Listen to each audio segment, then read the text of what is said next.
Ready na ba?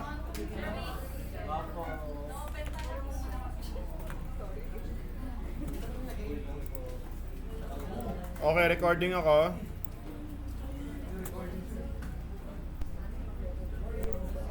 Okay, so ang goal natin is to create something like this today. Okay?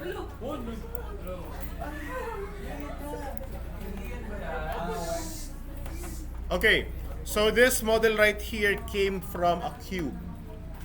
Again, ang model na to, ginawa ko kanina, it came from a simple cube. Okay, yun ang gagawin natin ngayon. So, gawa ako ng bagong file.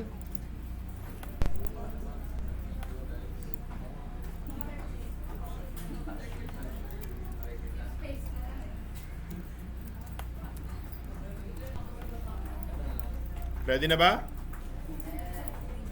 Double check tayo. Okay, we're recording.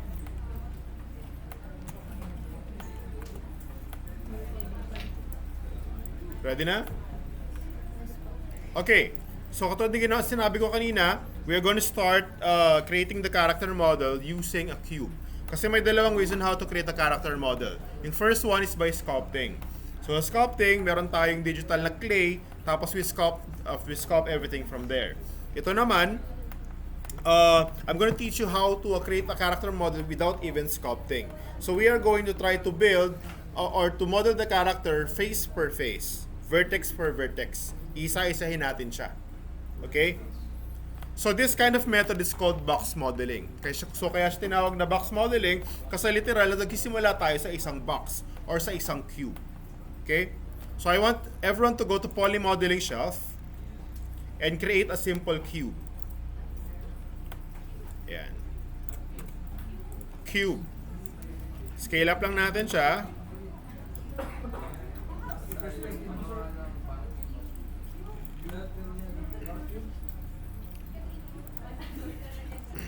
Okay. So here, so bakit tayo nagsimula sa isang cube? Why not start with a sphere? So kasi by default guys, pag nagsimula tayo sa sphere, well although na bilog siya, ang magiging problema natin dito would be the top part. Because you can see, it's made up of triangles. Okay? So usually in animation, we don't as much as possible try to avoid triangles kasi it will give us bad deformation. So kapag nag-deform tayo, let's say sa neck or let's say yung sa bibig niya or let's say sa mga mata niya, minsan hindi siya ganun ka high quality. Kaya as much as possible, we try to stick with quads. Quads meaning it has 4 sides. Ilang naman yon. So saan ginagamit usually si triangles? So si triangles ginagamit siya for gaming assets. Okay? Bakit sa gaming assets? Kasi sa in the world of game design, kapag sobrang dami ng polygons, mas mabigat yung game. For example, may nakapag-download na ba dito ng Warzone? 'Di ba? Napakalaki, 'di ba? As in tagal-tagal. Kasi the assets there are all high quality. Ibig sabihin, sobrang dense ng mesh nila. So one way on how to optimize it na without losing quality, ginagawa nila ng triangles para mabawasan ng faces. Yun nga lang, may magiging effect nun, if you're going to notice yung ibang mga parts na nagde-deform, halatang medyo may issue, di ba? So sa game, pinapalampas yun. Pero for movies, for animation production, hindi. As much as possible, kailangan lahat believable, lahat effective. Kaya as much as possible, we try to stick with quads. Got it? Okay. So going back to my cube. So cube ang napili natin kasi as we all know, lahat yan 4 sides. Right? And also, when we press number 3 on our keyboard, magiging sphere yan. Right? Okay. So we are going to take advantage of that. The first thing that I'm going to do, listen muna. Okay. So, I'm going to open my modeling toolkit, this one. And then I'm going to press smooth once. Select yung cube, tapos in the modeling toolkit, just simply click smooth once. Yan. Okay? So if I'm going to press number 3 now, as you can see, bilog siya. Right? So hindi lang siya basta bilog, it is still made up of different quads. Right? Okay. Next. Kapag na-smooth na, I want you to look for front view. So makita nyo yan by using this view cube right here. So hanapin nyo lang yung front view nyo. Then I want you guys to go to edge mode. Tapos pipiliin natin itong dalawang edge na to sa baba. Here. Yung nasa baba. 1, 2. Press translate, move it downwards.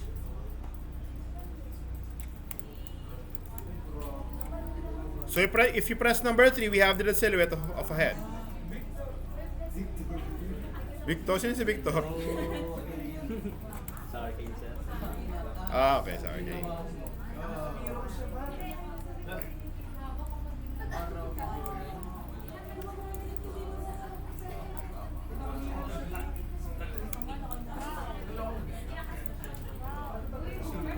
Nakasunod ba? Yes? Okay, so pag naka-mirror ang pwede niyong gawin dyan, hanapin niyo yung symmetry. This one. Dapat i-off niyo siya. Symmetry should be turned off. Okay. Continue tayo. Okay. So usually guys, pag nagmo-model tayo ng head, we always start first with the face. Okay? So kumbaga, in simple terms, gagawa muna tayo ng parang maskara niya. Okay? So basically, for this base mesh that we have right now, as of the moment, we don't need all these faces from the back. So I am going to delete it. So punta kayo ng face, just simply delete all the faces at the back, and there you go. Just simply delete it. Okay, ulitin ko. Punta kayo sa side view, either right or left, go to face mode, and simply just delete the faces at the back. Ang kailangan lang natin yung nasa harap.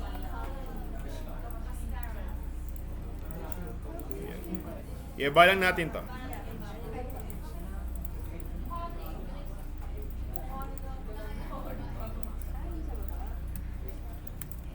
So right now, this is what we're going to work with.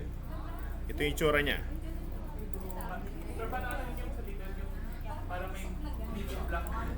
Ah, okay.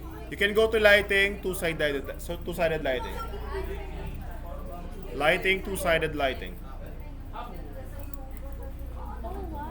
Okay, can I proceed? Okay. So now that we have extracted this mask right here, ngayon naman, let's now try to dive into details. So are you guys familiar with the T-zone? T-zone, may mga nag-makeup dito. Diba? We have the T-zone. So yung T-zone na yun, i-establish natin siya dito sa model natin. Okay. So paano natin siya may establish? We can add edge loops, right? Okay. So gagawa ako ng dalawang edge loop horizontally. Vertically pala muna. Gawa ko ng dalawang edge loops vertically. 1, 2, and then another 2 edge loops horizontally. 1, 2.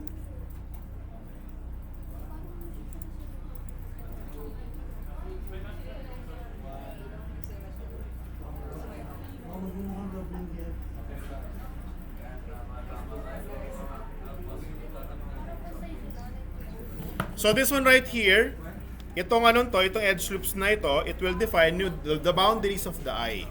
Ito naman, yung edge loop na to, it will define the boundaries of the nose, yung mga nandito. Nakasunod ba?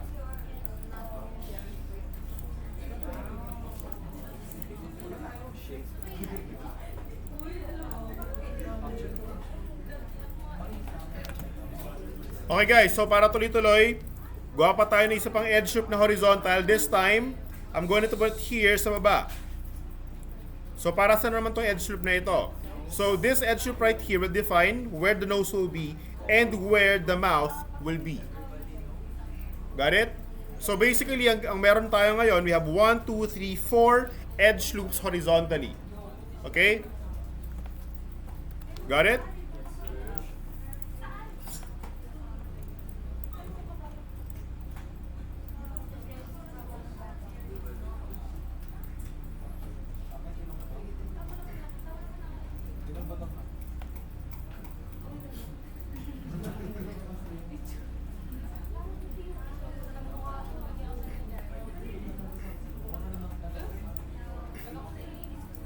Nakasunod pa?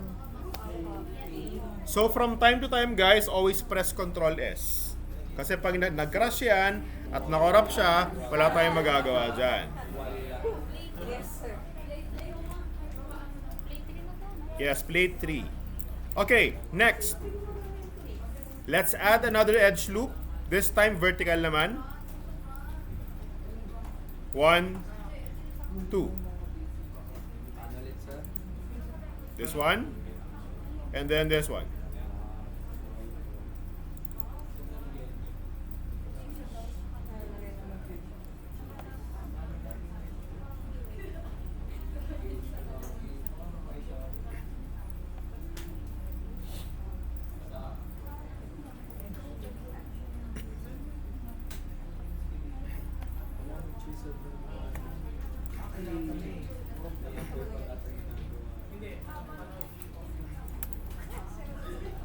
Okay, so after natin maglagay ng mga edge loops na yon, we are now going to begin creating the holes. Magbubutas na tayo ngayon.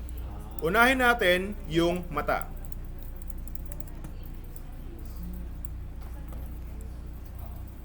So dito sa part na to, you have the option if you want to delete it right away, or pwede rin naman extrude nyo muna sa paloob. Okay? So I'm going to select these 4 faces. Press R, extrude lang natin siya paloob bago kayo mag-delete. Ganun din sa kabila. So, right now guys, wag niyo muna intindihin kung symmetrical ba yung character, yung model nyo ay hindi. Kasi later on, I'm gonna teach you a way on how to mirror this. Okay, mag-mirror tayo ng polygon.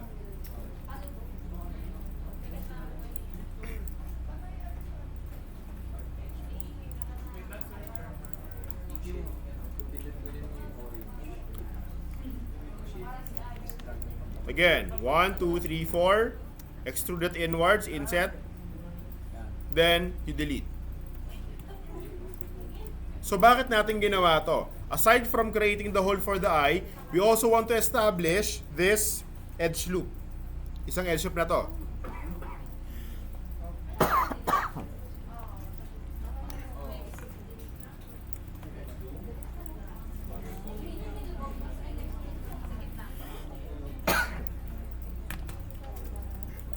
Okay, so the same idea guys.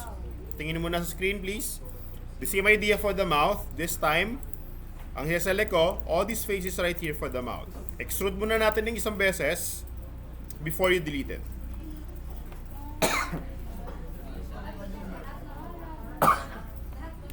Okay, tingin ulit. So all the faces here, 1, 2, 3, 4, 5, 6. So yung 6 na yan, lahat sila will be responsible in creating the mouth. So first, I'm going to extrude it. Press R, hold Shift to extrude, and then you simply delete it.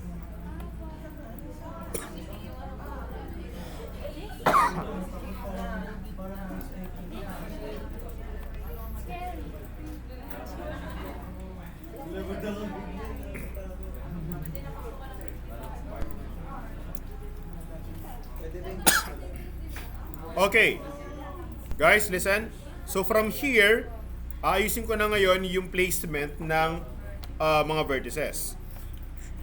So one thing that you need to consider here, kapag nag-aayos kayo ng vertices, if there will be a fold, as much as possible, gusto natin yung fold na yon, meron siyang at least 2 vertex. Okay? So ayaw natin, kasi itong part na to, this will be the size of your eye, right? Isa sa gilid. Those are the points where the mesh folds. So kapag isa lang yung vertex nun, hindi maganda yung magiging deformation nun kapag pinapikit natin. So as much as possible, maglagay tayo na at least 2. Okay?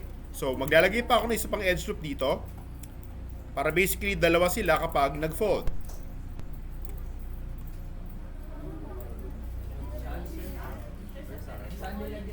O, tignan nyo sa screen. Asan dyan? Here.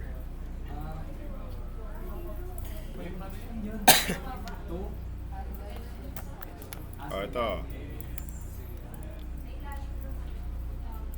Actually, it doesn't matter kung nasa ilalim siya o nasa ibabaw. Basta ang mahalaga, meron tayong dalawang edge loop sa gitna. Okay? So, same goes sa gilid. Kasi this one, endpoint din siya. Maglalagay din ako ng edge loop dyan. Yan.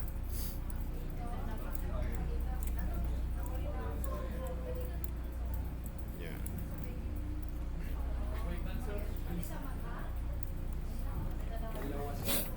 Okay, makinig muna guys. Makinig muna. Ready nang makinig?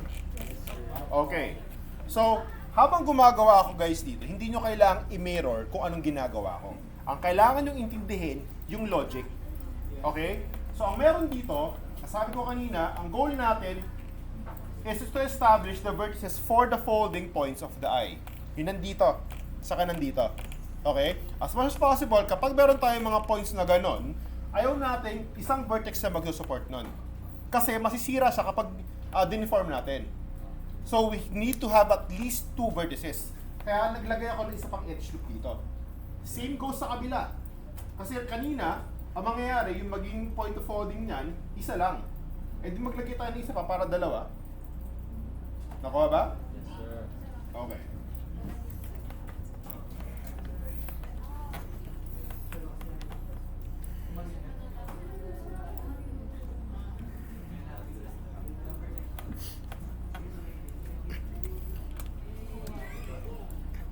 Okay, so from here, we start arranging the positions of the vertex. Kailangan magmukha siyang maskara.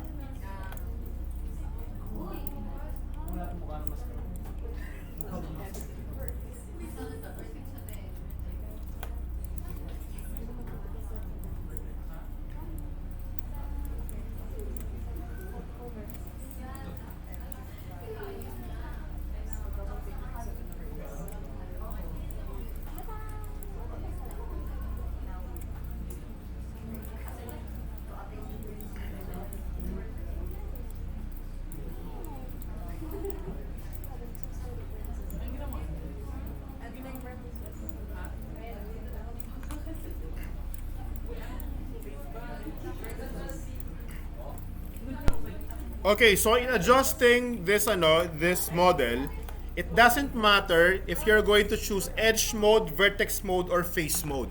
Ang mahalaga lang sa atin, pareho tayo ng output. Okay? So this time, hindi na kailangan magkapareho yung tool na ginagamit natin. Naituro ko na sa inyo yung basic. You already know how it works. Right?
Okay, so one of our goals right here, aside from magmukha siyang tao or magmukha siyang maskara ng tao, is that kailangan rounded yung surface natin. So, paano natin magagawa yon? Kailangan, para maging rounded siya, there should be enough space between the vertices. So, kailangan natin silang ilatag. Kasi pag masyado sila magkakalapit, it will produce an edge there. Diba?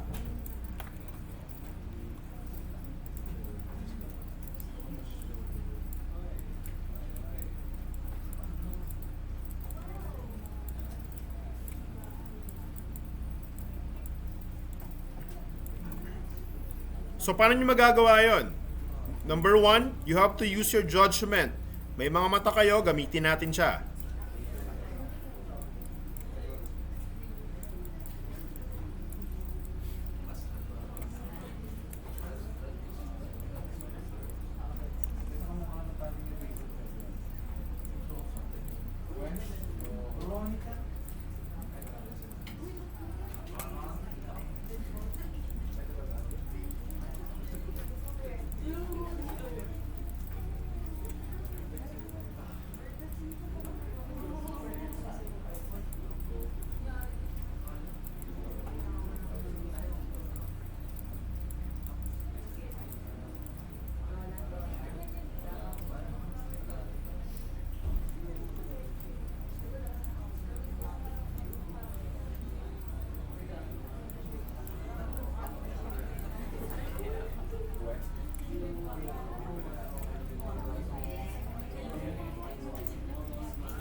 Okay guys, tingin muna. So let's say naayos na natin yung front view. Sunod natin ayusin yung side view. Kasi mukhang weird yan. So karamihan ng mga nag-start pala mag-model ng tao, nakakalimutan nila ayusin yung profile.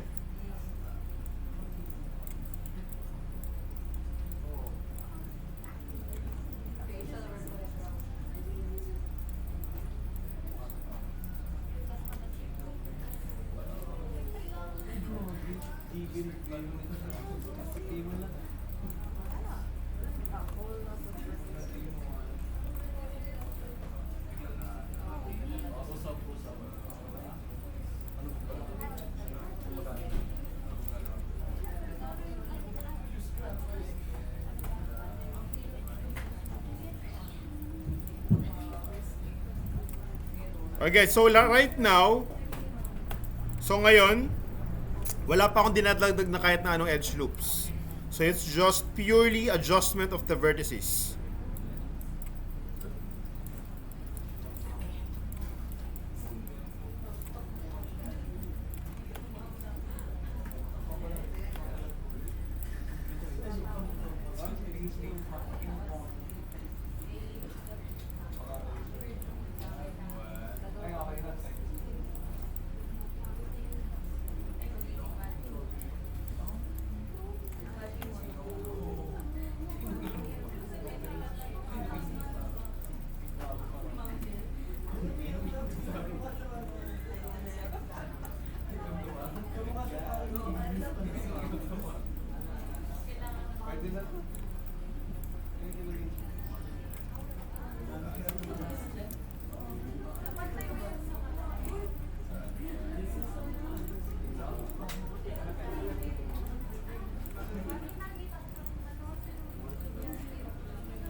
Okay, so after all the adjustments, the mask should look something like this.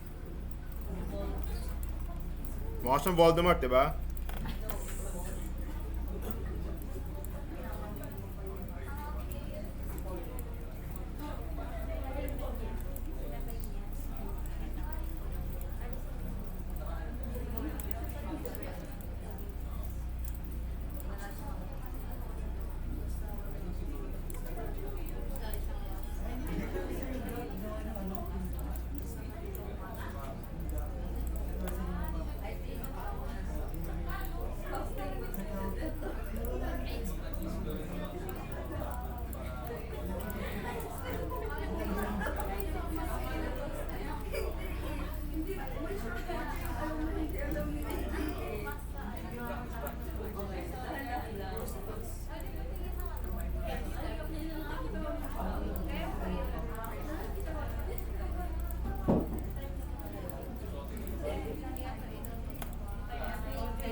Any questions so far?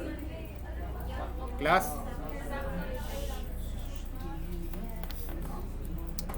Okay, so para tuloy-tuloy yung gawa nyo, for example, natapos nyo na yung adjustment for your mask, ang sunod ko namang ituturo is how to mirror this. Kasi, what we're gonna do here is we are going to create a symmetrical character. So, syempre, kailangan yung kalahati niyan magkapareho. So, one way on how to do it is by deleting the other half. So, you can go to your front orthographic view, face mode, i-delete nyo lang yung kalahati. Okay? Dinilit ko lang yung kalahati. Again, front orthographic view. Go to face mode, select the other half, then you simply delete it.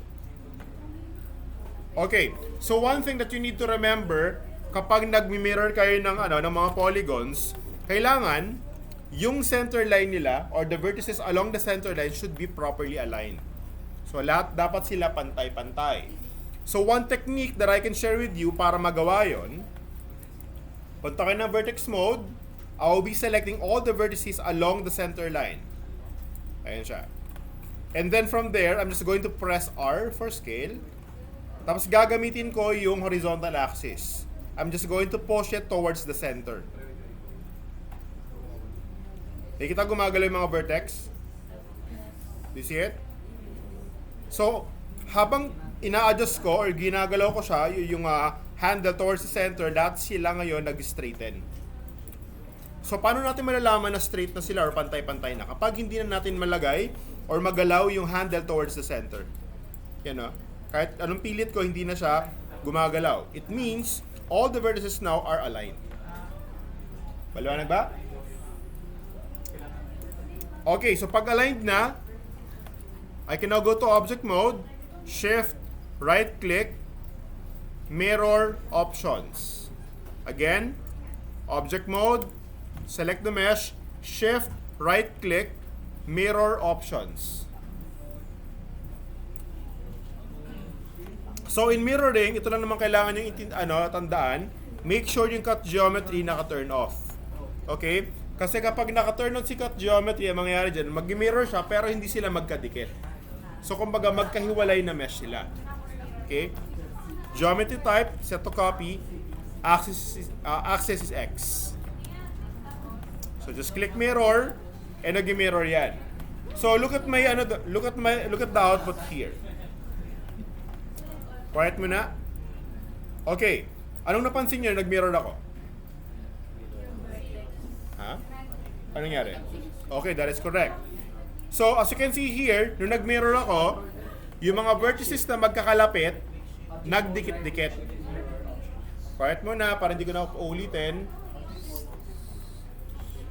Okay, again. This is a common issue kapag nag-mirror vertex tayo or nag-mirror tayo ng polygons. So, usually, yung mga vertices na sobrang magkakalapit, ang nangyayari doon, pinagdidikit siya ni Maya. Lalo-lalo na kapag sobrang liit lang ng spaces nila. So, in order for us to solve that, after you mirrored it, usually kapag nag-mirror kasi may kita natin dyan lahat ng mga settings. This one, lalabas yung window na to. Laging lalabas yan. Ang hahanapin lang natin dyan is the merge threshold. So, ito yung, kumbaga, yung area or yung influence ng merging. So, kapag mas malaki yung number, mas malaki yung range niya. Mas maraming vertex yung pinagdidikit-dikit niya. Ang gagawin natin, liliitan natin.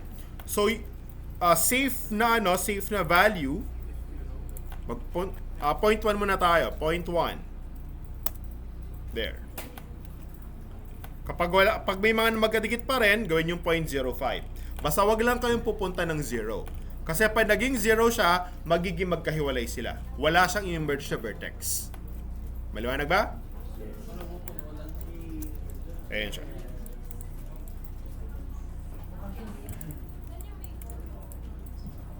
So pag nakapag-mirror na kayo and you are now 100% sure na symmetrical na yung character, pwede na kayo mag-turn on ng symmetry.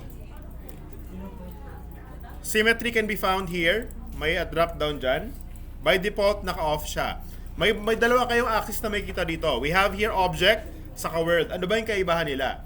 So ito, it's basically the axis the symmetry is using. Kapag object, yung symmetry na ginamit, yung axis na ginagamit niya, yung local. Ibig sabihin, based sa position ng object. Kapag world naman, it's using the grid. Okay?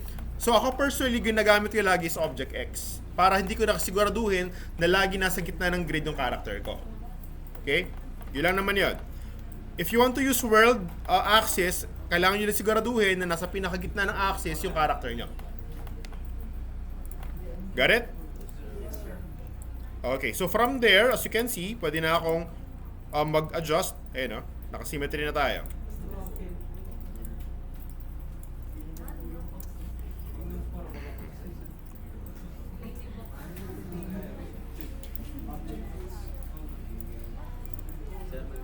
Ano yan? Ano yan? I-mirror muna tapos naman ayusin yung vertex. Pwede naman. Yeah, okay lang yan. Basta as much as possible, bago ka mag-mirror, kailangan ayos na yung structure mo.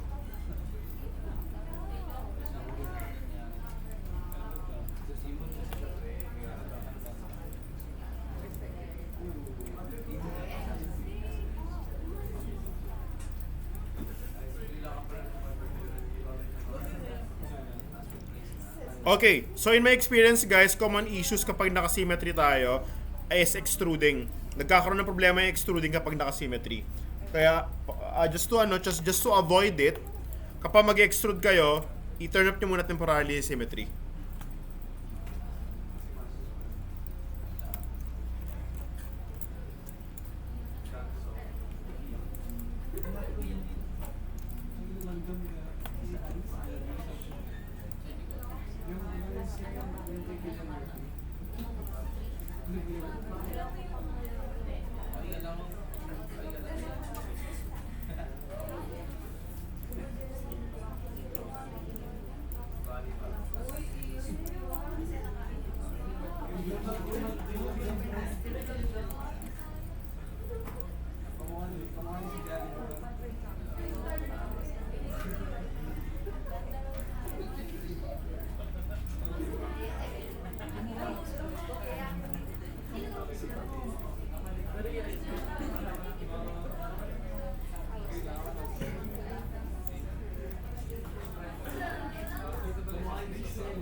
Okay guys, quiet muna.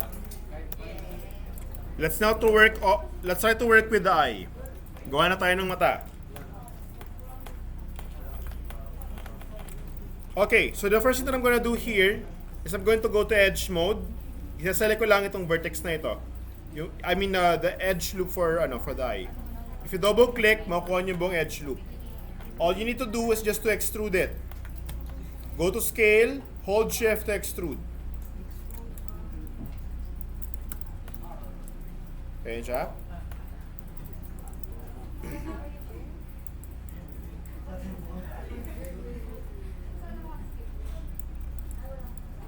Ayan, so this will be our base for the eyelid. So for the eyelid, para mas maano natin, mahulma natin yung pinakamata niya, advisable lagi na maglagay na tayo ng eyeball. So gumawa lang ako ng simple sphere. So yung sphere na to yung paghuhulmahan ko ng eyelids.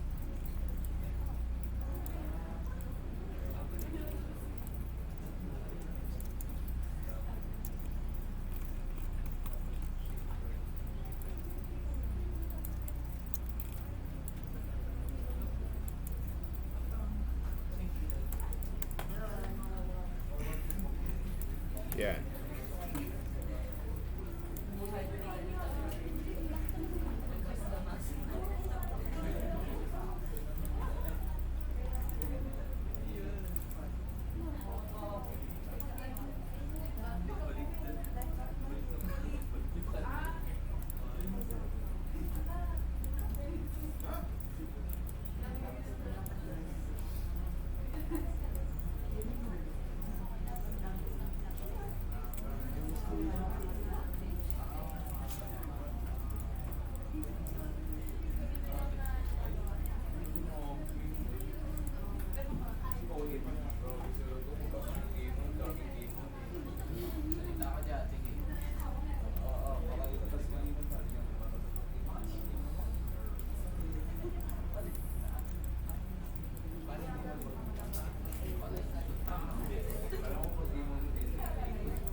No ko idea guys kung ba't nalaglagay ako ng spear.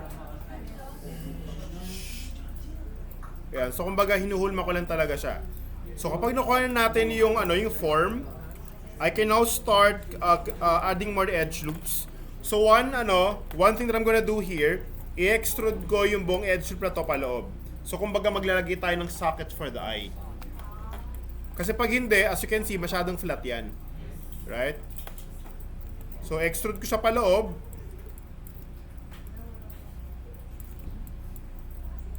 Lakayin lang natin. Yan.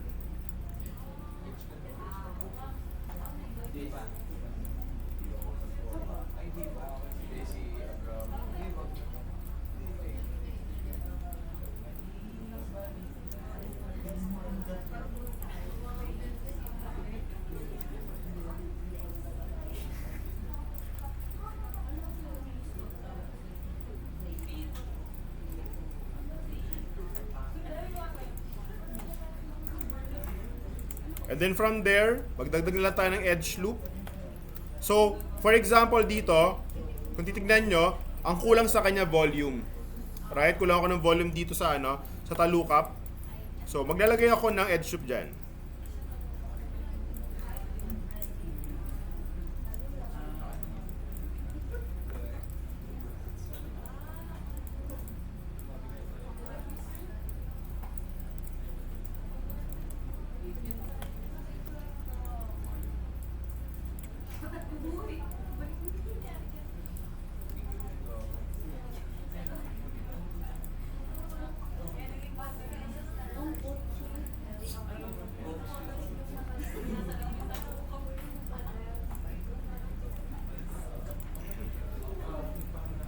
Okay guys, listen.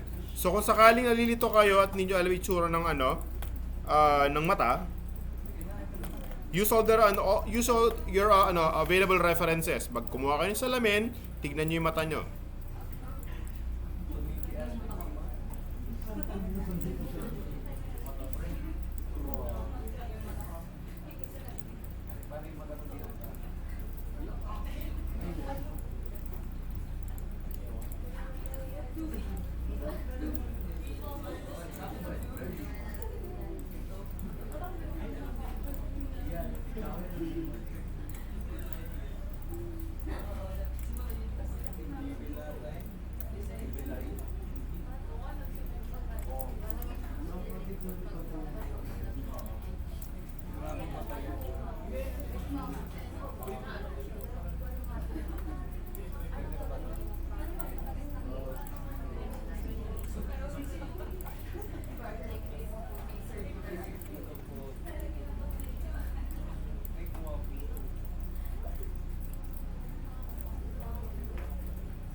Okay, so far, my eye looks like something like this.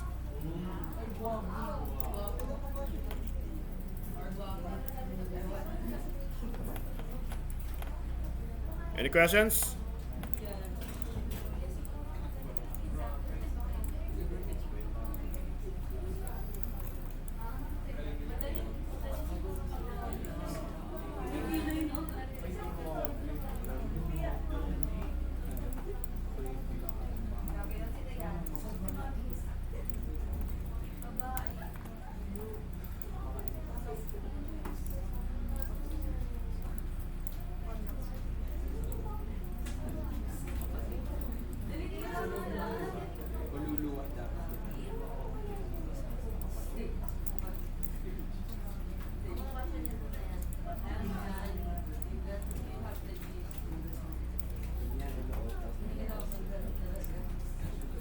Masyadong nakaluwa yun. Pero nakaluwa ko siya.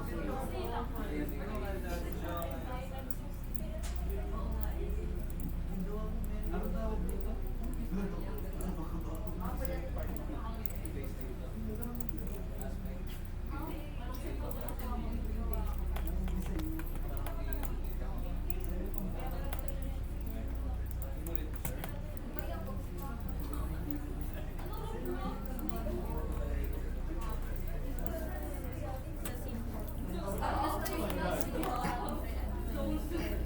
I guess continue tayo.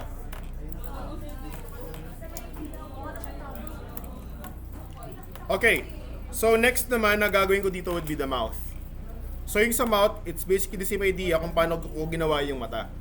So i-extrude ko muna sa paloob para meron tayong paglagyan ng interior ng mouth, and at the same time magkaroon siya ng volume. So edge mode muna ako. If I double click this edge right here, makuha ko yung buong loop niyan. Yan. So all you need to do first, I'm going to extrude it inward. So mag-i-inset ako. Scale, hold shift, inset. And then after that, I'm going to close it. Isara nyo lang. I'm not extruding anything, just a simple scaling. Yan. Ulitin ko. Ay nako. Ready na makinig? Okay. Go to edge mode, simply double click the edge here. Pag dinouble click nyo yan, makuha natin yung buong loop. Okay? Double click, loop yan. Next, na-scale ako ngayon, I pressed R, ito yung scaling ko. I'm going to hold shift on my keyboard para ma-extrude siya paloob. Yan. So pag na-extrude na paloob, isasara ko lang siya. To close it down, scale, gamitin ko lang yung vertical axis, close. Got it? Okay. So yan pa lang yung basic structure ng bibig. So from here, we can now add more details. So how do I add details here? So nag-record ba ako? Nag-record ako. So una,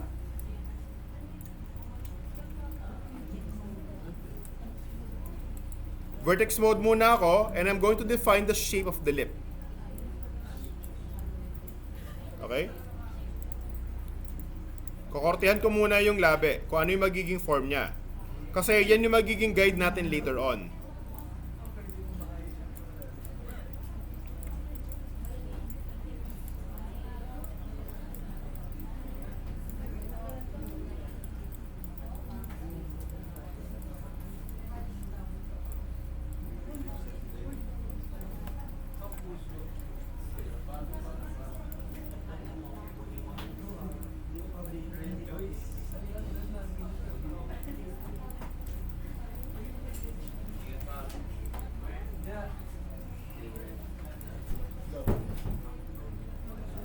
There. Okay, next, pag nakuha na natin or na-establish na natin yung shape ng lip, we can now extrude.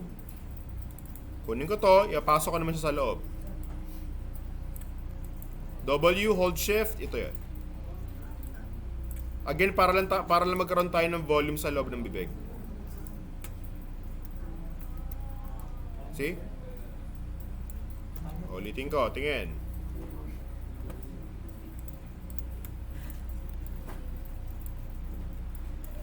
Okay, so kung titignan nyo dito, when I press number 3, it's very flat, right? So, ang gagawin ko dito, lalagyan natin ng volume. I can double click this edge loop, tapos translate ko lang siya, extrude pa loob. Ayun, extrude ko lang siya.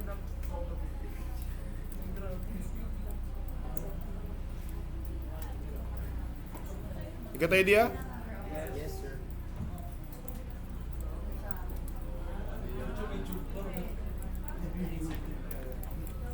Okay. So as you can see here, when I press number 3, masyadong mubo yung bibig kasi wala masyadong support dito.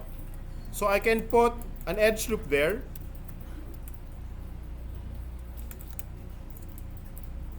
Mag-edge loop ako dito so that I can close it down.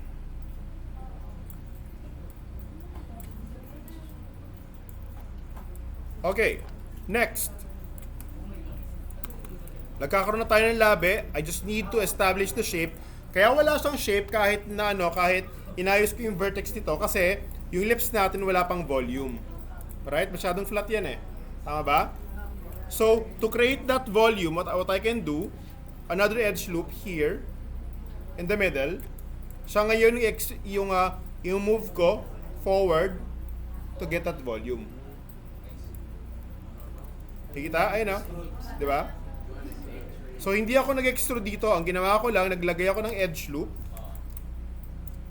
Naglagay ako ng edge loop sa gitna.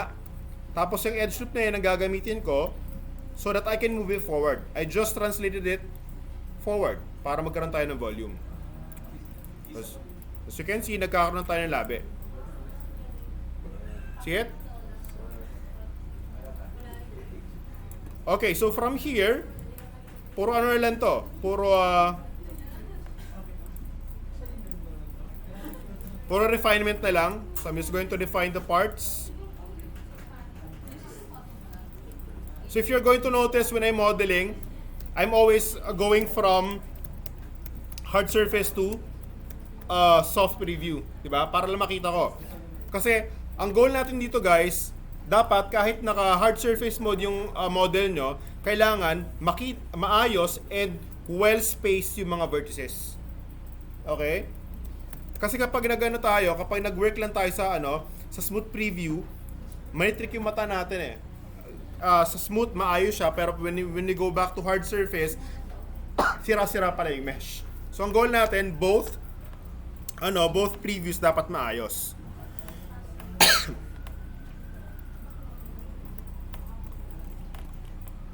So para magawa niyo na yung maayos, kailangan you should know how the spacing of the vertices works. So kapag nilayo ko ano mangyayari. So you should understand the idea. Okay, lagyan natin ng konting lip line kasi masyadong soft dito eh. Ayun di ba? So look at what will happen if I add another edge loop for the lip line. There. Got it? So goal natin dapat kissable lips yan.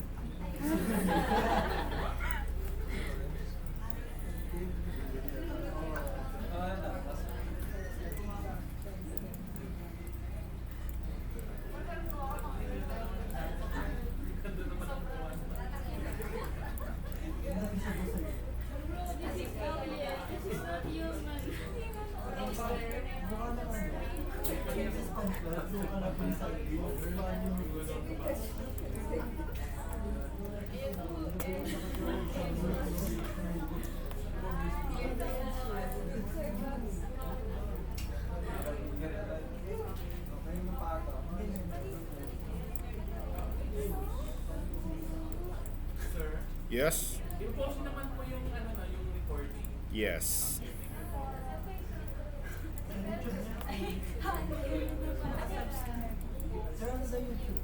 Ano yan? Saan kayo post to? Sa YouTube na lang siguro. Ay, i-send ko yung link doon. So, kaya usually right now sa YouTube na ako naglalagay para kahit paano wala masyadong limit yung yung size. Kasi pag sa Google Drive, kapag na-compromise minsan yung yung storage eh.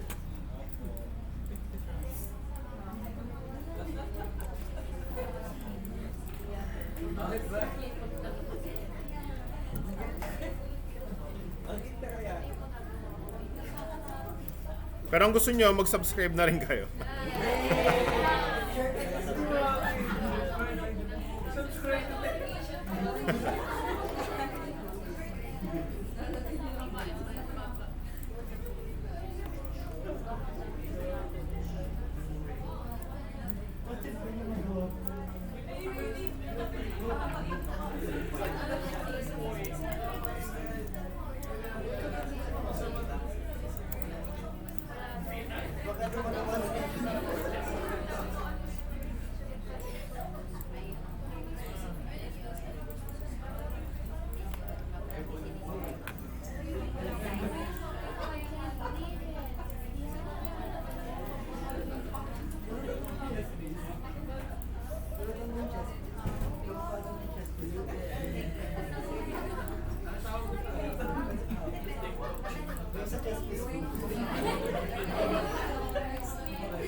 Okay, so right now, the mouth should do something like this.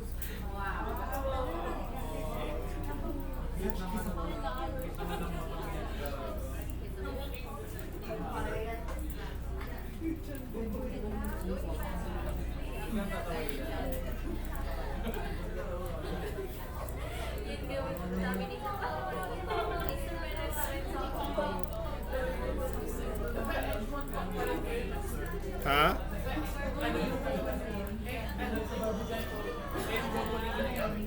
Vertex.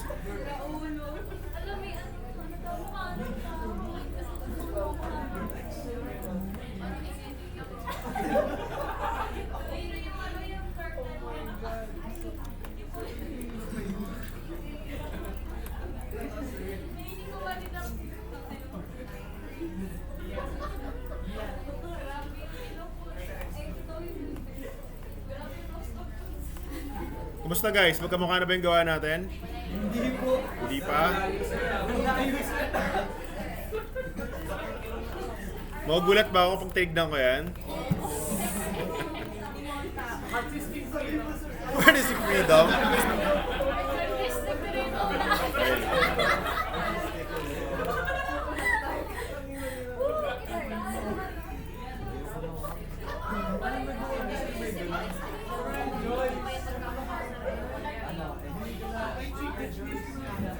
Okay guys, completein ko lang yung nose, parang yung ibang mga walang unit dito makagawa sa kabila. Okay, so don't worry kasi naka-record naman siya, sana. recording yan. Okay.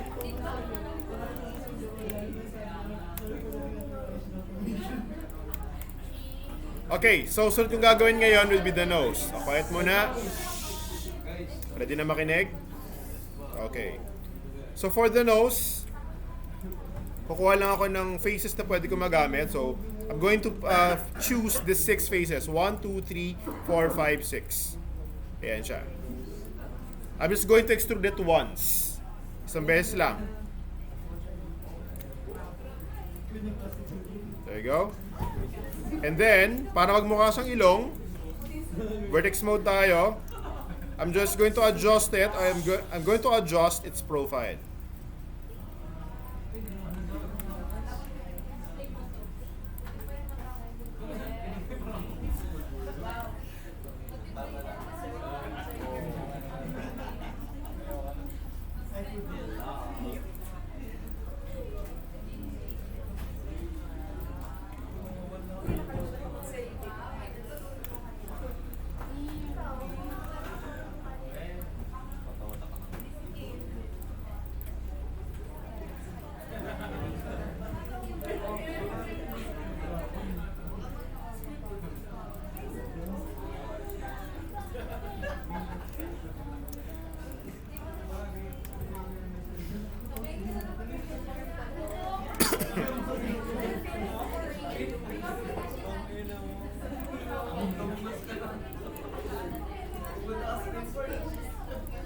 And so far, the model looks something like this.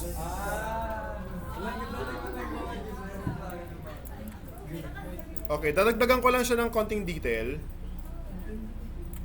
So, lagyan natin siya ng konting nostril.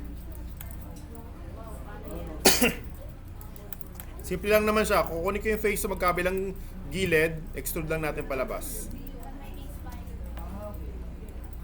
Ayan siya.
Okay, nostrils. Extrude lang.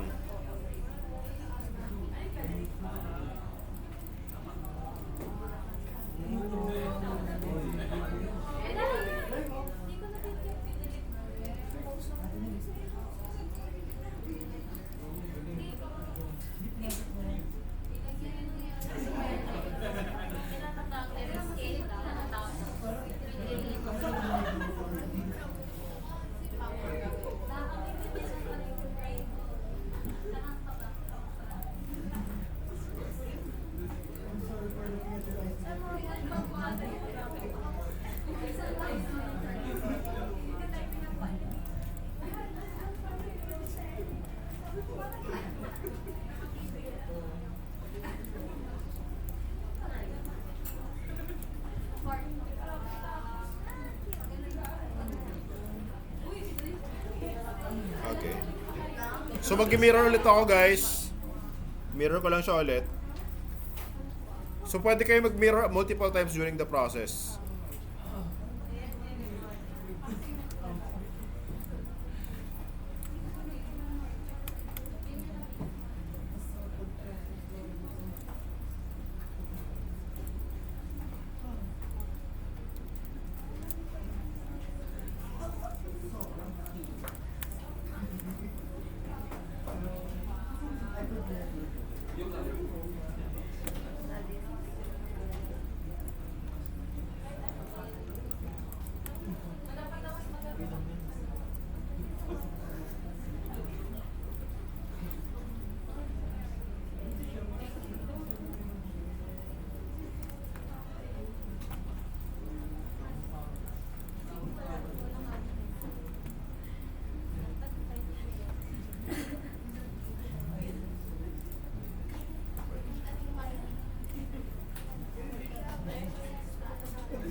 And guys, I will stop right here. So again, standard natin is this. Okay?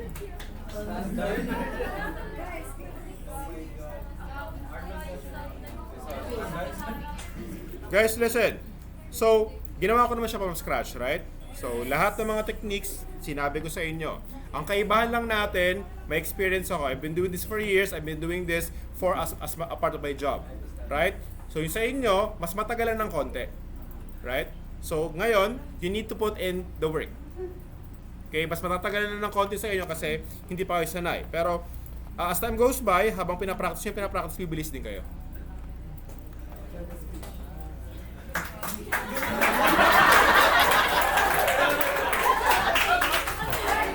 Yeah.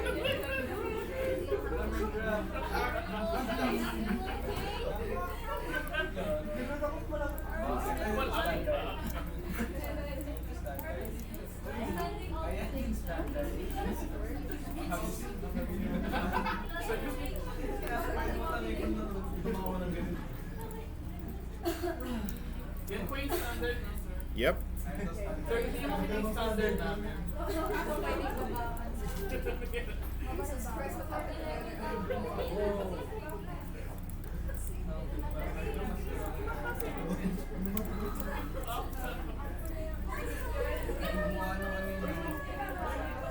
Kamukha niya si Ancient One. Ancient one. Okay, I'm gonna stop the recording now.